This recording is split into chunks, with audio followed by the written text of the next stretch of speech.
Hello everyone, study with us में आपका एक बार फिर से स्वागत है। और आज हम डिस्कस करने वाले हैं सुपर इम्पॉर्टेंट क्वेश्चंस जो कि काफ़ी इंपॉर्टेंट है आपके नेट के एग्ज़ाम्स के लिए।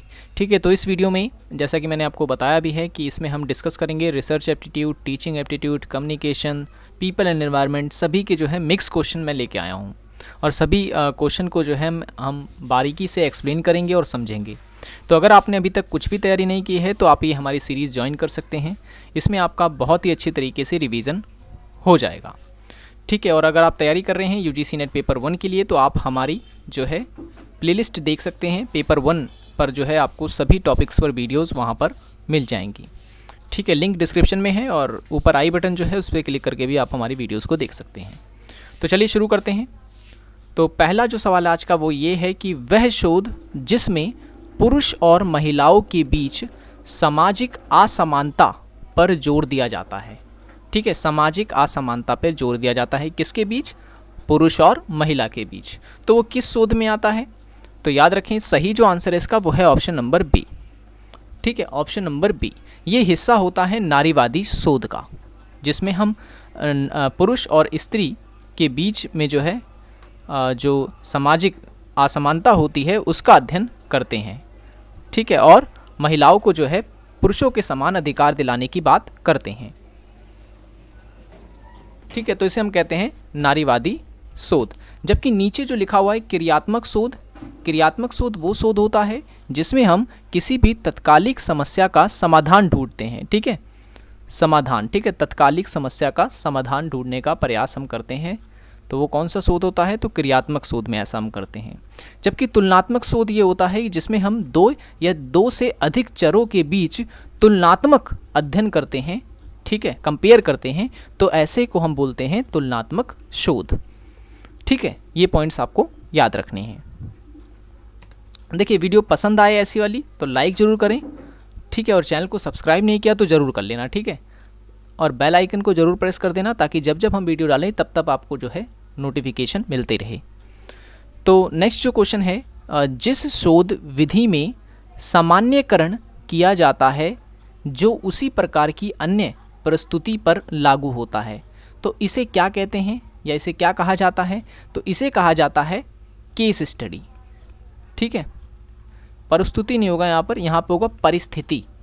ठीक है, सिचुएशन, परिस्थिति, उसी परिस्थिति पर लागू होता है। तो हमेशा याद रखें ऐसे को हम कहते हैं केस स्टडी।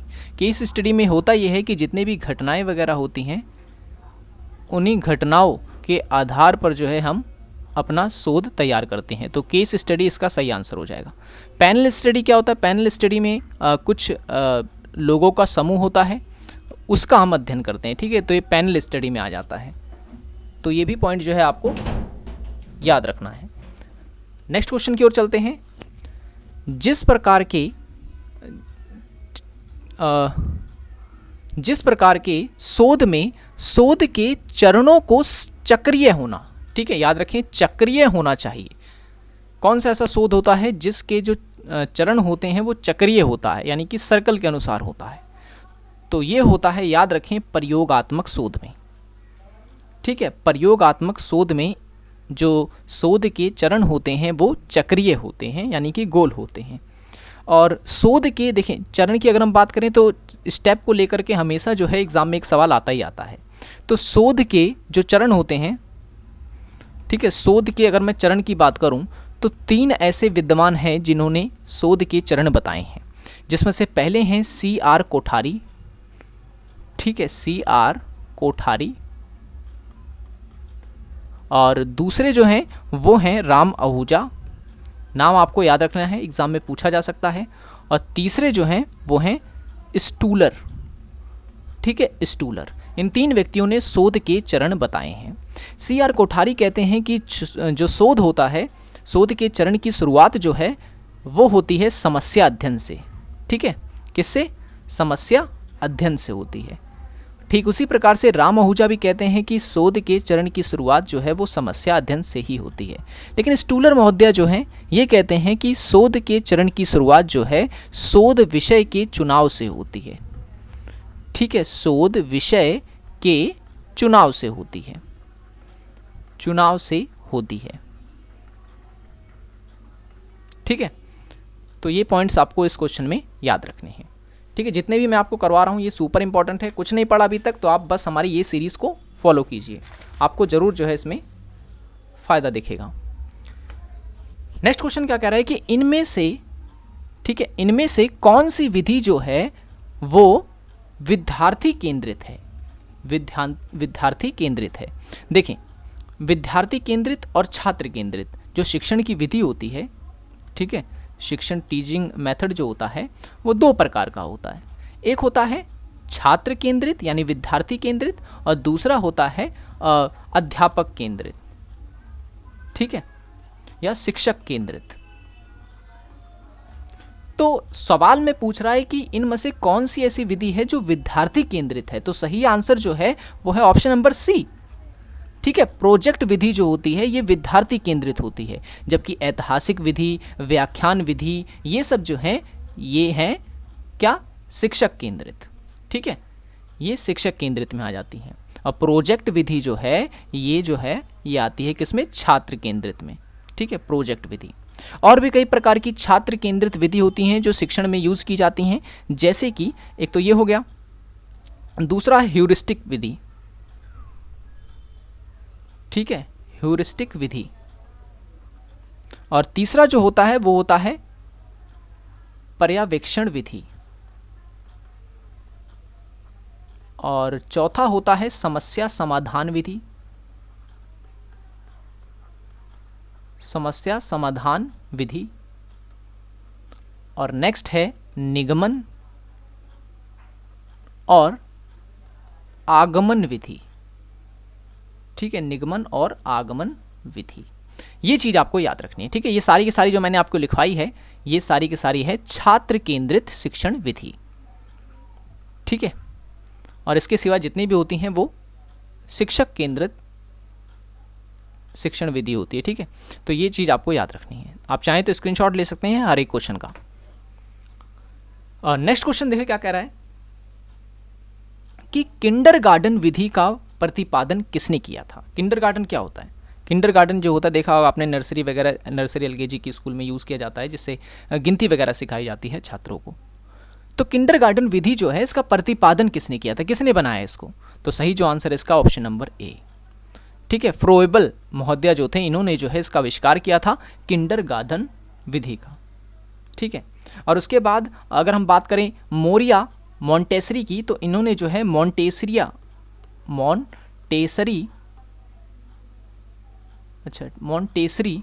विधि का आविष्कार किया है। ठीक है, और बैडिन की अगर हम बात करें तो इन्होंने बचलर विधि का इस्तेमाल किया है। बचलर, अच्छा एक मिनट, बल्चर कहते हैं ना, बल्चर विधि के प्रतिपादक माने जाते हैं। कारेटन की अगर हम बात करें, इन्होंने विनेटका विधि का प्रतिपादन किया है। ठीक है, फ्रोएबल ने किंडरगार्टन विधि का प्रतिपादन किया है, और मोरिया मॉन्टेसरी ने जो है मॉन्टेसरी विधि का जो है प्रतिपादन किया है, और बैडिन जो है इन्होंने बल्चर विधि का प्रतिपादन किया है। कारेटन जो है इन्होंने वेनेटका विधि का जो है प्रतिपादन किया है। वीडियो पसंद आ रही हो तो लाइक ज़रूर करना। ठीक है, और पीडीएफ के लिए आप हमारा टेलीग्राम ग्रुप ज्वाइन करें, स्टडी विद अस पीडीएफ आपको ही लिखना है टेलीग्राम पे जाकर बिना किसी स्पेस के, तो आपको हमारा चैनल मिल जाएगा, उसी को ज्वाइन कर लें, वहीं पे आपको पीडीएफ वगैरह दी जाएगी। क्वेश्चन ये है अध्येता या अध्येता होगा, अध्येता की विशेषता इनमें से कौन सी नहीं है पूछ रहा है। ठीक है, अध्येता यानी स्कॉलर की यहाँ बात की जा रही है, तो कौन सी इसमें से जो है विशेषता नहीं है, तो सही आंसर है ऑप्शन नंबर डी। ठीक है, ऑप्शन नंबर डी इसका सही आंसर है। जबकि मूल प्रवृत्तियाँ, संवेग, स्थायी भाव यानी कि सेंटीमेंट, ये सारे जो हैं विशेषता होती हैं एक स्कॉलर की या कहें कि अध्येता की। नेक्स्ट क्वेश्चन है संचार में 4S का विस्तृत रूप निम्न में से कौन सा है। देखिए 4S की अगर मैं बात करूं, यहाँ पे मैंने हिंदी पे लिख रखा है, लेकिन अगर मैं इसको इंग्लिश में लिखूं तो पहला S का मतलब होता है शॉर्टनेस। ठीक है, दूसरे S का मतलब होता है सिंप्लिसिटी। तीसरे एस का मतलब होता है स्ट्रेंथ, और चौथे एस का मतलब होता है सेंसियरिटी। ठीक है, तो अब देखें, शॉर्टनेस का मतलब होता है संक्षिप्तता, दे रखा है। साधारण यानी सिंप्लिसिटी, शक्ति यानी स्ट्रेंथनेस। थोड़ा का मतलब इंग्लिश में होता है सेवरल, तो सेवरल जो है एस का मतलब ये जो है संचार से नहीं जुड़ा हुआ है, तो हमारा आंसर जो होगा ऑप्शन नंबर डी ही होगा। इसकी जगह पर होना चाहिए था सेंसियरिटी। ठीक है, सेंसियरिटी। तो चारों को आपको याद रखना है, शॉर्टनेस, सिंप्लिसिटी, स्ट्रेंथ और सेंसियरिटी। ठीक है, यही इसका आंसर था डी। ये जो है 4S का विस्तृत रूप नहीं है। नेक्स्ट क्वेश्चन है, एक विद्यार्थी अच्छे अंक पाने के लिए स्वयं से संचार करता है, ये किस प्रकार का संचार है? तो इसे हम कहेंगे ऑप्शन नंबर ए, अंतव्यक्तिक संचार कहते हैं इसे हम। ठीक है, अंतव्यक्तिक संचार। आपने देखा होगा कई लोग होते हैं जो अपने मन में ही बात करते हैं। ठीक है, क्वेश्चन में भी यही कह रहा है कि अगर एक विद्यार्थी है जिसके अच्छे अंक जो चाहता है कि उसके अच्छे अंक आएँ, जिसके लिए वो अपने आप से ही बात कर रहा है, तो ये किस प्रकार का संचार कहलाएगा? ये कहलाएगा अंतव्यक्तिक संचार। ठीक है, अंतव्यक्तिक संचार। जबकि अंतर्व्यक्तित्व संचार की अगर हम बात करें तो इसमें एक व्यक्ति दूसरे व्यक्ति से बातें करता है। ठीक है, एक व्यक्ति ने कुछ कहा, दूसरा व्यक्ति उसका जवाब देगा। इस तरीके से संचार जो होता है वो अंतर्व्यक्तिक संचार कहलाता है। जबकि अंतव्यक्तिक संचार जो होता है वो मन में होता है। ठीक है, मन से जब हम बात करते हैं। ठीक है, तो सही आंसर हो गया इसका option number A. Next question है, भारतीय वन अधिनियम, ठीक है, भारतीय वन अधिनियम कब पारित किया गया? तो भारतीय वन अधिनियम जो है ये पारित किया गया था सन 1980 में। ऑप्शन नंबर बी इसका करेक्ट आंसर है। लेकिन अगर आपको यहां पर वन ना देकर के पर्यावरण अधिनियम पूछ लेता तो पर्यावरण अधिनियम, तो आपका आंसर हो जाए 1986। ठीक है, 1986। और वन्य जीव संरक्षण अधिनियम पूछ लेता तो वन्य जीव संरक्षण अधिनियम, तो आपका आंसर होता 1972। ठीक है, 1972। सो आज की वीडियो में इतना ही। ठीक है, अब डिस्कस करेंगे आगे के क्वेश्चंस हम अगली वीडियो में। आई होप कि वीडियो आपको पसंद आया होगा। वीडियो पसंद आया हो तो लाइक ज़रूर कर देना, चैनल को सब्सक्राइब नहीं किया तो ज़रूर कर लेना, ताकि ऐसी वीडियोस की नोटिफिकेशन आपको मिलते रहे। ठीक है, और बेल आइकन को ज़रूर दबाना, ताकि जब जब हम वीडियो डालें तब तक आपको नोटिफिकेशन मिल जाए। और पहले की वीडियोज़ के लिए जो लिंक ऊपर आ रही है आप उस पर क्लिक करके हमारी पहले की वीडियोज़ को देख सकते हैं। So thanks for watching this video.